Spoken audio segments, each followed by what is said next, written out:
डायबिटीजला करू नका नजरअंदाज, कारण अनियंत्रित डायबिटीजमुळे हृदय, किडनी आणि शरीरातील इतर महत्त्वाच्या अवयवांना इजा पोहोचू शकते. तुमचे आयुष्य होऊ शकते त्रस्त. म्हणूनच चला जाणून घेऊया डायबिटीज आणि हृदयाच्या आजारांच्या व्यवस्थापनाविषयी प्रत्येक गोष्ट देश आणि आपल्या लातूर शहरातील सुप्रसिद्ध डॉक्टर अभिजित गोविंद मुगळीकर यांच्याकडून रविवार 26 जुलै 2026 रोजी दुपारी 1:20 एबीपी माझावर. अधिक माहितीसाठी डायबिटीज डायलॉग या फेसबुक पेजला लॉग इन करायला विसरू नका. आणि रिपीट टेलिकास्ट शुक्रवार 31 जुलै 2026 रोजी रात्री 8 वाजल्यापासून फेसबुक लाईव्हवर पुन्हा प्रक्षेपण. A public awareness initiative.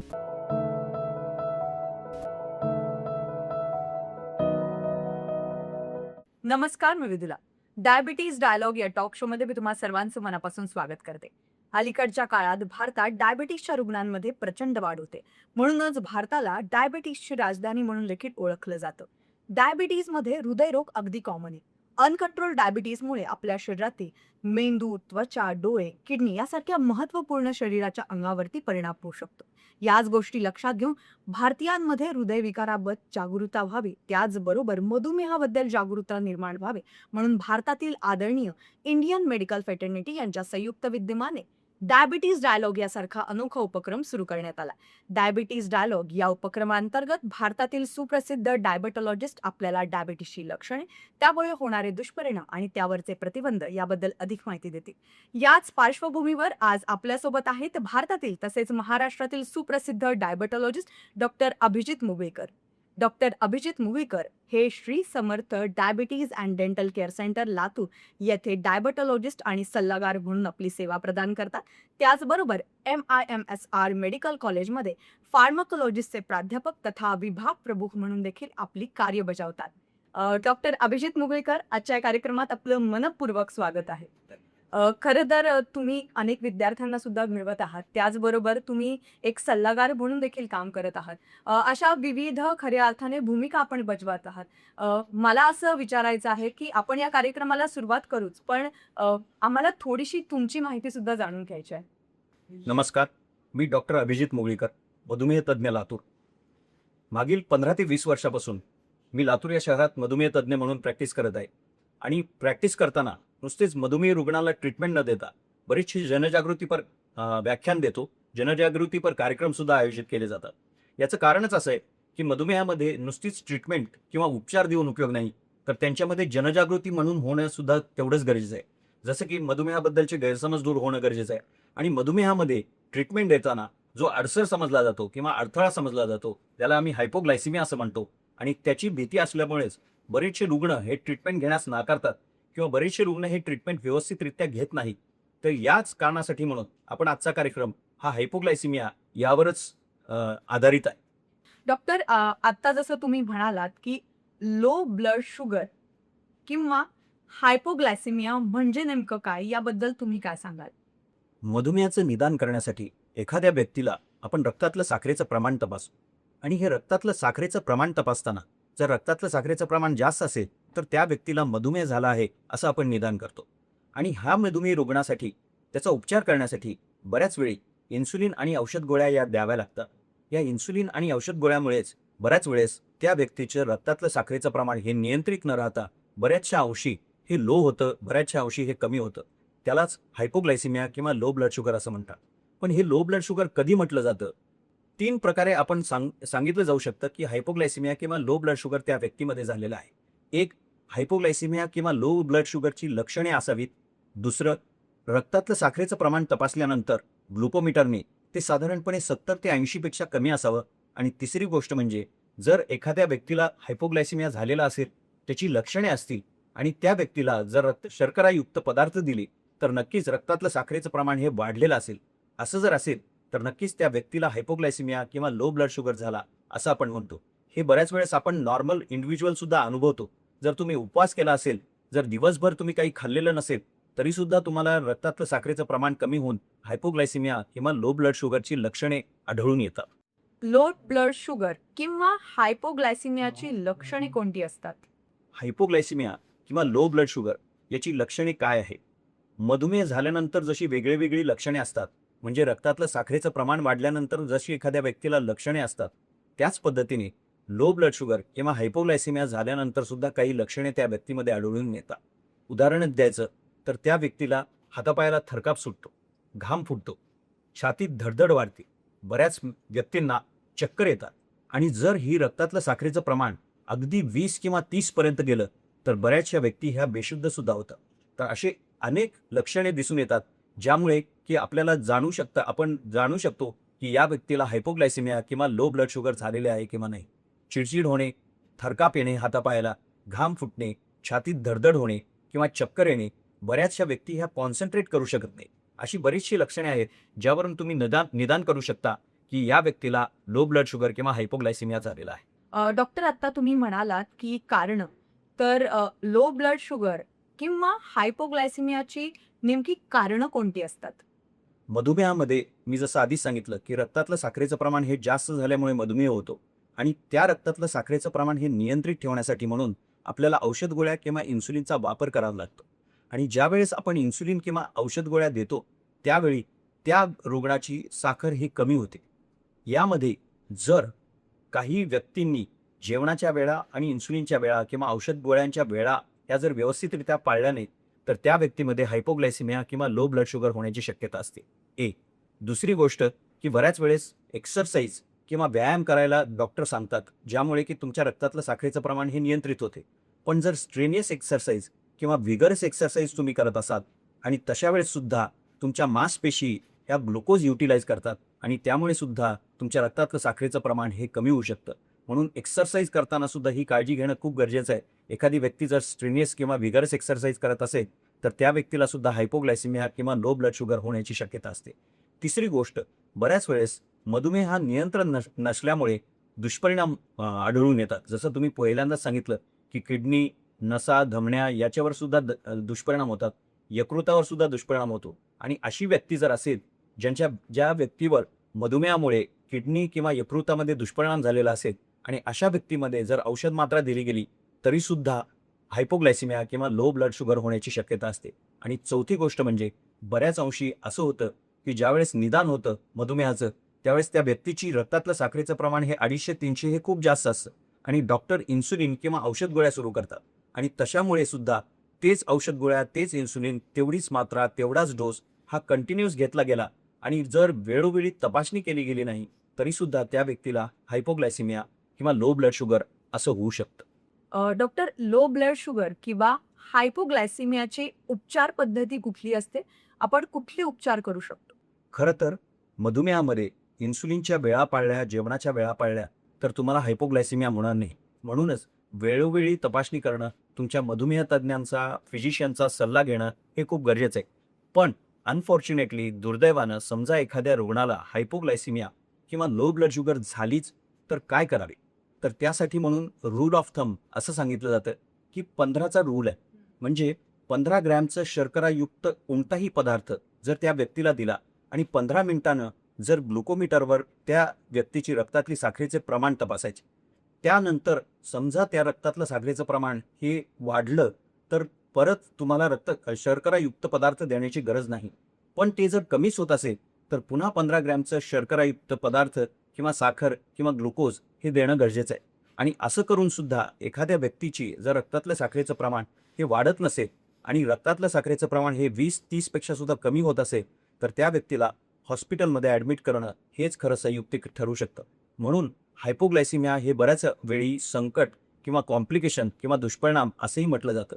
तर उपचार करताना एवढं लक्षात ठेवणं गरजेचं आहे, एखाद्या व्यक्तीला हायपोग्लायसिमिया किंवा लो ब्लड शुगरचे जर लक्षणं आढळून आले तर तातडीने लगेच त्या व्यक्तीला शर्करायुक्त 15 ग्रॅम, आता 15 ग्रॅम शर्करायुक्त म्हणजे काय, तर नॉर्मल इंडिव्हिज्युअलना 15 ग्रॅम हे समजू शकत नाही. त्यामुळे आपण 1 टेबलस्पून जर लक्षात ठेवला तर त्या टेबलस्पून सुद्धा किंवा टीस्पून जर असेल 3-4 टीस्पून जरी साखर त्या व्यक्तीला खाऊ घातली तरी नक्कीच 15 ग्रॅमची होते. बऱ्याच वेळेस मेडिकल स्टोअरमध्ये तुम्हाला हायपो टॅब म्हणून टॅबलेटसुद्धा मिळतात आणि ती टॅबलेट साधारणपणे 4 ते 5 ग्रॅमची असते. या टॅबलेटसुद्धा तुम्ही 3 ते 4 जर टॅबलेट्स दिल्यात रुग्णाला तरी ते 15 ग्रॅम शर्करा होऊ शकते. आणि 15 ग्रॅम दिल्यानंतर 15 मिनिटांनंतर तुम्ही रक्तातलं साखरेचं प्रमाण तपासा आणि ते जर वाढलेलं असेल तर नंतर द्यायची गरज नाही. पण ते जर कमी होत असेल तर पुन्हा तुम्हाला ही प्रोसेस रिपीट करणं गरजेचं आहे. आणि एवढं करून सुद्धा जर रक्तातलं साखरेचं प्रमाण हे कमीच होत असेल तर मात्र त्या व्यक्तीला हॉस्पिटलमध्ये ॲडमिट करणं गरजेचं आहे. कारण हायपोग्लायसिमियाचे सुद्धा वेगळे वेगळे प्रकार असतात. जसं आपण मधुमेहाचे प्रकार म्हणालो त्याच पद्धतीने हायपोग्लायसिमिया हा सुद्धा सिव्हिअर किंवा अतिशय जास्ती प्रकारचा होऊ शकतो आणि त्यामुळे रुग्णाला बेशुद्ध होऊन कदाचित रुग्ण दगावू सुद्धा शकतो. डॉक्टर, आता तुम्ही उपचारांबद्दल बोललात, पण सर्वात महत्त्वाचं आहे प्रतिबंधात्मक उपाय किंवा उपचार. तर याबद्दल तुम्ही काय सांगाल? आपण जसं म्हणतो प्रतिबंध म्हणजेच उपचार. हायपोग्लायसिमिया किंवा लो ब्लड शुगरमध्ये सुद्धा जर प्रतिबंधात्मक उपाय केले तर नक्कीच तुम्ही होणारा हायपोग्लायसिमिया किंवा लो ब्लड शुगर हे टाळू शकता. मी जसे कारणे सांगितली, कारणामध्ये पहिल्यांदाच सांगितलं की जर औषध गोळ्या, इन्सुलिन आणि जेवणाची वेळा जर पाळल्या गेल्या नाही तर हायपोग्लायसिमिया होण्याची शक्यता असते.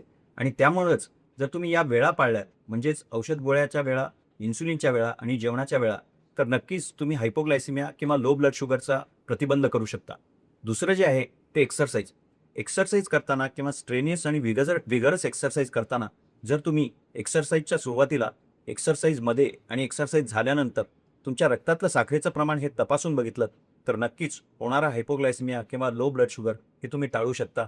आणि त्यावेळेसच जर दुर्दैवाने झालं असेल तर तुम्ही उपचारसुद्धा करू शकता आणि अशा पद्धतीने तुम्ही प्रतिबंधात्मक उपचार करू शकता.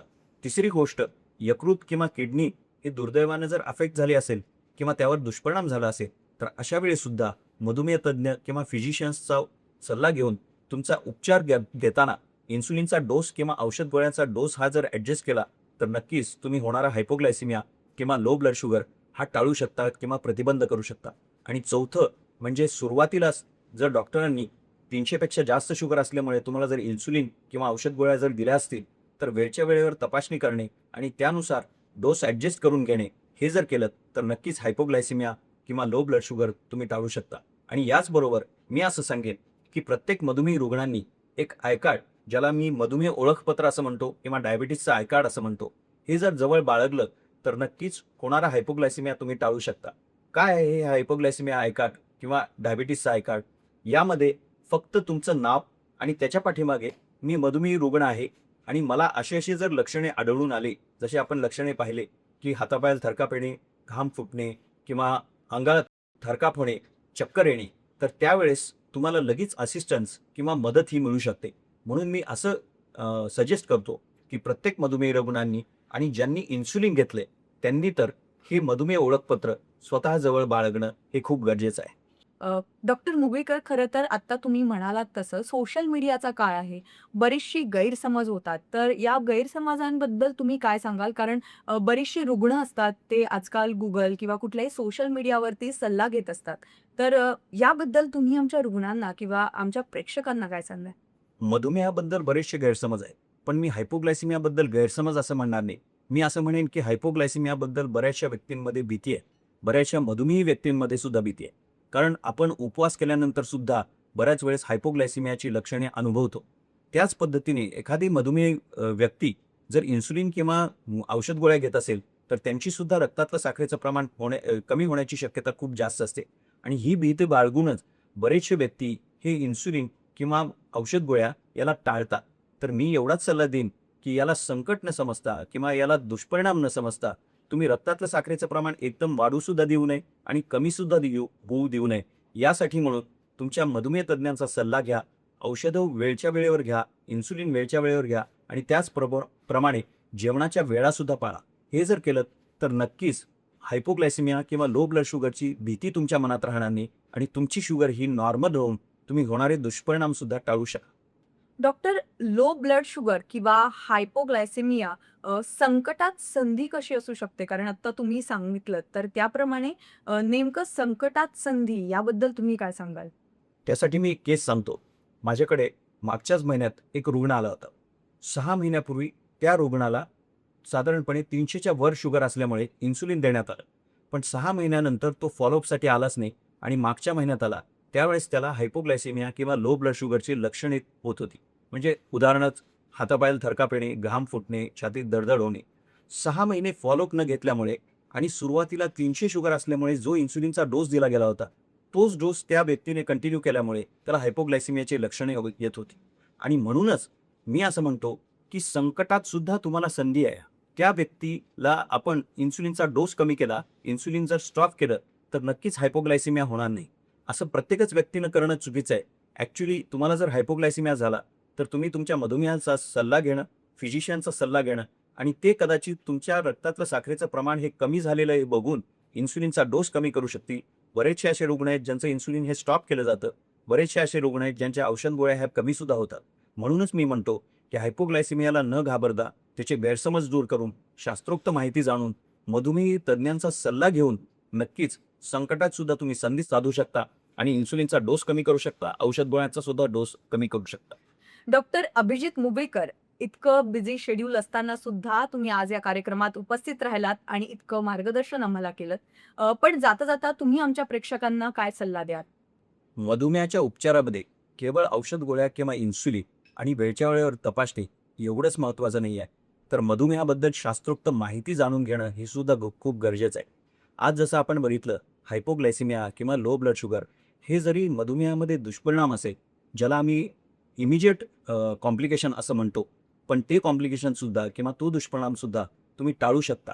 प्रतिबंधात्मक उपचार करू शकता आणि या प्रतिबंधात्मक उपचारामध्ये तुम्ही जर केलात तर नक्कीच तुम्हाला हायपोग्लायसिमिया होणार नाही, म्हणजेच लो ब्लड शुगर होणार नाही. तसंच हायपरग्लायसिमिया म्हणजेच रक्तातलं साखरेचं प्रमाण हे वाढणार सुद्धा नाही. पण ही तुम्ही संधी म्हणून सुद्धा घेऊ शकता. हे संकट तुम्ही संधी म्हणून सुद्धा पाहू शकता. फक्त करायचं एवढंच आहे की मधुमेह तज्ज्ञांचा आणि फिजिशियनचा सल्ला घ्यायचा आहे, वेळच्या वेळी तपासणी करायची आणि जर जमलं तर तुमच्या डोस ॲडजस्टमेंट त्या मधुमेह तज्ज्ञांच्या सल्ल्याने करून घ्यायचे. जर असं केलं तर नक्कीच तुम्ही मधुमेहाचे होणारे दूरगामी दुष्परिणामसुद्धा टाळू शकता आणि इमिजिएट कॉम्प्लिकेशन्स जसे हायपोग्लायसिमिया ते सुद्धा टाळू शकता आणि मधुमेहाबरोबर निरोगी जीवन जगू शकता. म्हणूनच मी म्हणतो मधुमेही नव्हे तर मधुस्नेही व्हा. डॉक्टर अभिजित, खरंच तुम्ही आज जो सल्ला दिला तो खूप महत्त्वाचा आहे. जसं तुम्ही म्हणालात की मधुमेही नाही तर मधुस्नेही व्हा आणि नक्कीच हा सल्ला सगळ्यांसाठी उपयुक्त ठरेल. तुम्ही आज इथे आलात, इतकी महत्त्वपूर्ण माहिती आमच्या सगळ्या प्रेक्षकांना दिली. आम्ही समजतो की तुमचं इतकं बिझी शेड्यूल आहे, कारण मराठवाड्यात एकमेव असे डायबेटॉलॉजिस्ट आहेत, जे मी असं म्हणेल की सर्व अर्थाने म्हणजे ते एक उत्तम शिक्षक सुद्धा आहे. बरेचसे स्टुडंट्स आज तुमच्यामुळे खऱ्या अर्थाने शिक्षण घेऊ शकतात खूप चांगल्या पद्धतीने. डॉक्टर, तुम्ही तिथे आलात आणि इतकी महत्त्वपूर्ण माहिती दिली यासाठी पुनश्च एकदा खूप खूप धन्यवाद. धन्यवाद.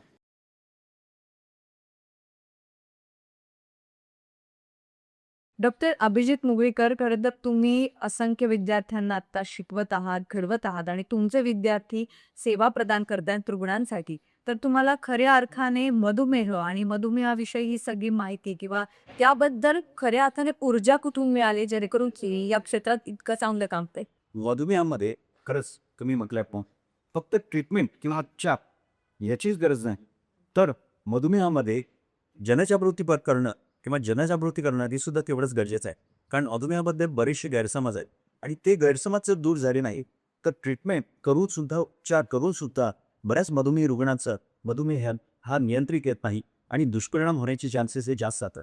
तुम्ही जसं म्हणालात की बिईंग अ प्रोफेसर मी बऱ्याचशा विद्यार्थ्यांना सुद्धा शिकवतो, पण त्याचनुसार सुद्धा मला असं लक्षात आलं की विद्यार्थ्यांना नुसतेच स्किल्स नाही किंवा नुसतंच थेरटिकली शिकवून उपयोग नाही, तर त्यांना जनजागृतीपर बरेचसे व्याख्यान देण्यासाठी सुद्धा उद्युक्त करणं हे खूप गरजेचं आहे आणि त्यांना सांगण्यासाठी म्हणूनच मी असे बरेचसे जनजागृतीपर कार्यक्रम हे आयोजित केले जातात किंवा आयोजित करतो. डॉक्टर मुगळीकर, जसं तुम्ही आता म्हणाला, तर एक संदेश काय असेल, कारण बरेचशी लोक आज सोशल मीडियावरती कनेक्ट आहेत. आपला मेसेज सुद्धा बऱ्याच लोकांपर्यंत आता पोहोचत असेल. कोणी रील स्क्रोलही करत असेल, तर कदाचित आपली रील त्यांच्यापर्यंत पोहोचेल. तर तुम्ही काय सल्ला द्या? मी मधुमेही रुग्णांना एवढाच सल्ला देईन की मधुमेहाबद्दलची शास्त्रोक्त माहिती जाणा आणि मधुमेहाला न घाबरता तुम्ही जर मधुमेहाचा मित्र झालात, मधुमेहाचा सखा झालात, तर नक्कीच तुम्ही मधुमेह नियंत्रित ठेवू शकता आणि होणारे दुष्परिणाम सुद्धा टाळू शकता. आणि म्हणूनच मी म्हणतो की मधुमेही नव्हे तर मधुमेहाबद्दल शास्त्रोक्त माहिती जाणा, वेळच्या वेळेत तपासणी करा आणि मधुमेह तज्ज्ञांच्या सल्ल्यानुसार तुम्ही मधुमेही न राहता मधुस्नेही व्हा. धन्यवाद डॉक्टर. खरं तर ही माहिती सगळ्यांसाठीच खूप उपयुक्त ठरेल की मधुस्नेही वाग ते सर्वात महत्वाचं आहे. तुम्ही सुद्धा मधुमेह आणि मधुमेहांच्या उपचारांबद्दल अधिक माहिती जाणून घेण्यासाठी आमच्या कार्डिओ डायबिटीज डायलॉग या पेजला लॉग इन करायला विसरू नका. आम्ही फेसबुक, इंस्टाग्राम त्याचबरोबर यूट्यूबवर अवेलेबल आहोत. तर आजच लाईक, शेअर आणि सबस्क्राईब करायला विसरू नका. आजच्या कार्यक्रमात इतकंच. पुन्हा भेटू नवीन चर्चेसोबत. तोपर्यंत स्वस्थ रहा, काळजी घ्या. धन्यवाद. नमस्कार, मी डॉक्टर अभिजित मुगळीकर, मधुमेह तज्ज्ञ लातूर, IDF किंवा इंटरनॅशनल डायबिटीस फेडरेशनच्या या वर्षाच्या घोषवाक्यानुसार know your responsibility and know your risk म्हणजेच आपली जोखीम ओळखा व आपली जबाबदारी ओळखा यानुसार प्रत्येक मधुमेही रुग्णांनी मधुमेहाबद्दलची शास्त्रोक्त माहिती जाणून घेणं हे खूप गरजेचं आहे। या माहितीमध्ये मधुमेहाची लक्षणे, मधुमेहाचे दुष्परिणाम आणि मधुमेहाबद्दलचे गैरसमज तसेच नियमित किंवा वेळोवेळी करावी लागणारी तपासणी का खरंच गरजेची आहे आणि जर असं केलं तर नक्कीच मधुमेह नियंत्रित ठेवून तुम्ही होणारे दुष्परिणाम हे सुद्धा टाळू शकता। मधुमेही रुग्णांबरोबरच काही व्यक्ती ज्यांना की भविष्यामध्ये मधुमेह होण्याची शक्यता आहे अशा व्यक्तींसाठी सुद्धा इंडियन डायबिटीस रिस्क स्कोअर म्हणजे काय आणि असा रिस्क स्कोअर जर तुम्ही स्वतःवर अवलंबला तर नक्कीच भविष्यामध्ये तुम्हाला सुद्धा मधुमेह होण्याची शक्यता आहे का नाही हे जाणून घेऊ शकता।